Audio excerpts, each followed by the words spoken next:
Hello and welcome to the transcription explanation of this design. It is quite fancy and I'm super proud of it, and I also know you're familiar enough with the script to kind of understand you combine the different rows with the different columns to make the consonants. So we have letter stems and modifiers. So an S is a shallow divot stem with 3-line modifiers. And what I have here is the linearized or unraveled version of the script, and this is actually a font that on Discord my friend Impronounceable made. So if we were to do this as just Times New Roman, we have sufficiently well-defined magic, which is what this says in the base form of this script. Now, there's obviously a big difference between the look of this and the look of this. So let's get to it. So first things first, this start marker here, this guy, is this guy, and that tells you where the bottom is and which direction to start reading. And I actually have this whole design on a bit of a skew. So now, that is the bottom. And you can rotate it however you want because this will tell you where the bottom is and where to start reading. So anyway, starting at the bottom, we have our first letter here. This is an S with 1, 2, 3 lines on it, a U with a line going outwards, and then we have an F with 1, 2, 3 lines, another F with 1, 2, 3 lines, and lines can count for multiple letters if you connect them and end them on both. Here's the I with a line going inwards, and then a C has 1, 2, 3, 4 dots, C. And this, even though it looks like it's on the line of a circle like a Y would be, which was visually intended, I wanted this to match the look of that, this is the line of the word circle, whereas this is one of the F modifier lines. So this would be inside our word circle, where this Y is on the line of our word circle. So then we have the I, line going inwards, the E, I, E, and here this did the N and the T as two things. An N has 1 line on it, and a T has nothing on it. And when you combine them, you can make just one NT if you want, but I wanted the N and the T, again, just to make it look like this. And then 1, 2, 3 dots on the L. Here's the 3 dots on the L. And then 2 dots on the Y. So there's our sufficiently. And then we have this whole thing. There's a lot of junk going on here.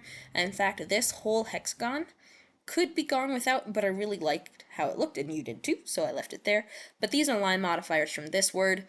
These, I guess, kind of look like a continuation of the dots here, or could be like the sentence circle, I don't know. Anyway, it's nice, I like it, it's a hexagon.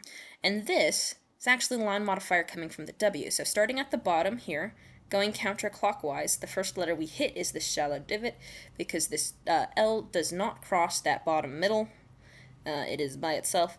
And the thing that does cross the middle is a line modifier from the W, which hopefully visually draws your eyes to the W, though line modifiers and dot modifiers and whatever do not matter as far as the positioning of the word on the word circle.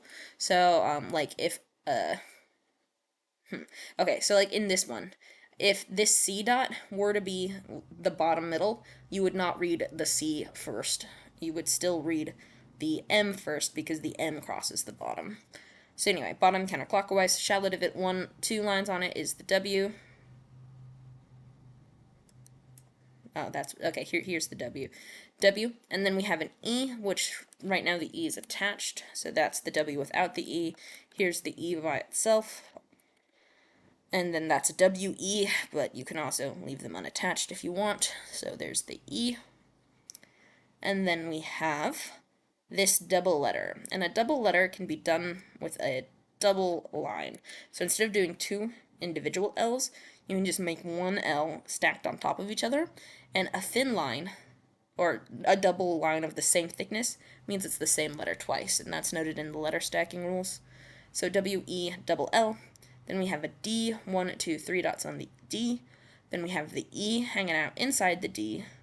Then we have an F, another deep divot with 1, 2, 3 lines, that would be the F, and then the I has a line going inwards, N with 1 line, and then I put the E inside the D just to get that nice symmetry, and that means I had to shift the E up in front of the D. So normally, a vowel is read after the consonant it's attached to, but each slash through a vowel moves it up 1 letter in the stack, so this slash brings the E up in front of that D. So instead of a D, E, like this one, this is an E, D.